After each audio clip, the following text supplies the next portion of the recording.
এই নাম করলে এর মধ্যে প্রেম আছে,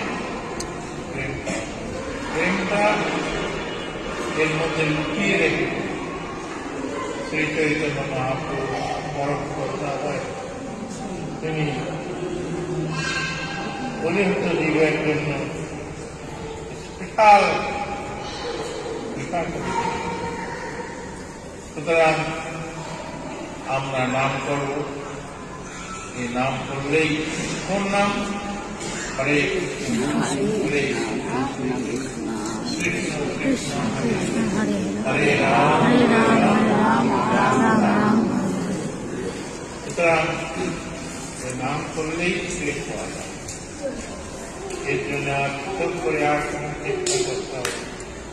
এই জন্য শ্রী চৈতন্য মহাপ্রভু কলিযুগে গিয়েছে, তিনি এই জীবের কল্যাণের জন্য। এটা তো প্রেম নিশ্চয়ই করেন,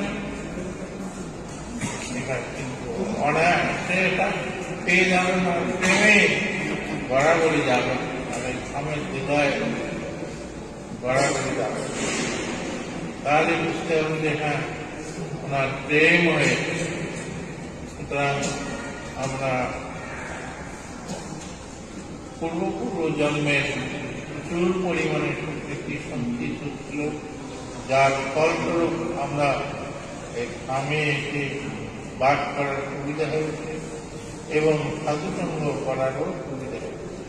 ওই জন্য বলছেন শ্রী চৈতন্য মহাপ্রভু একটাই বলছেন যে দেখো নাম প্রেম পাবে এটা ঠিক আছে, কিন্তু সাধুসঙ্গ করতে হবে। সাধুসঙ্গ বিনা কিন্তু প্রেম হবে না। এই জন্যে প্রেম পেতে হলে সাধুসঙ্গে প্রেম পেতে, সাধুসঙ্গে কৃষ্ণ নাম বলিয়াম, তাহলে প্রেম পাবে। আর প্রেম পেলেই জীবের পরম শান্তি আর চরম পাওয়াটাও হবে। এই জন্য আমরা সব দিক দিয়ে লাভবান। আমার এবং সাধুসঙ্গ, ধাম পরিক্রমা, এগুলো করার সুবিধা আমরা পেয়েছি। সুতরাং সব দিক দিয়ে আমরা লাভবান।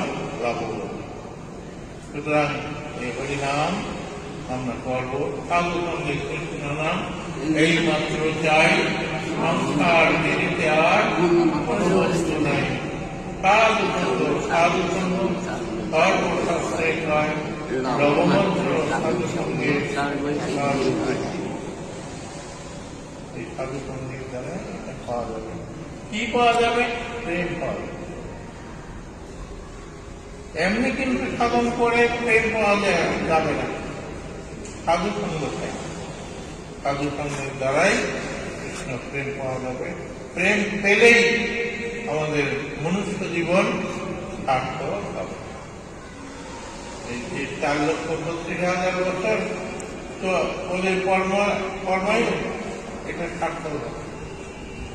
এই জন্যে আপনারা সেইভাবে যাতে আমাদের কোনো অপরাধ না হয়, নিরপরাধে নাম রইলে তাই প্রেম হবে। একটাই কথাই বলছেন, নিরপরাধে নাম করতে হবে, তাহলে প্রেম আমার।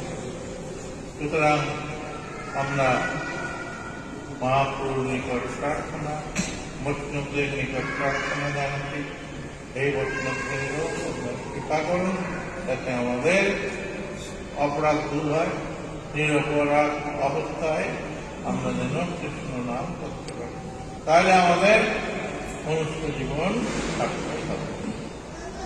এরপর আবার বলবেন হরে কৃষ্ণ সংসার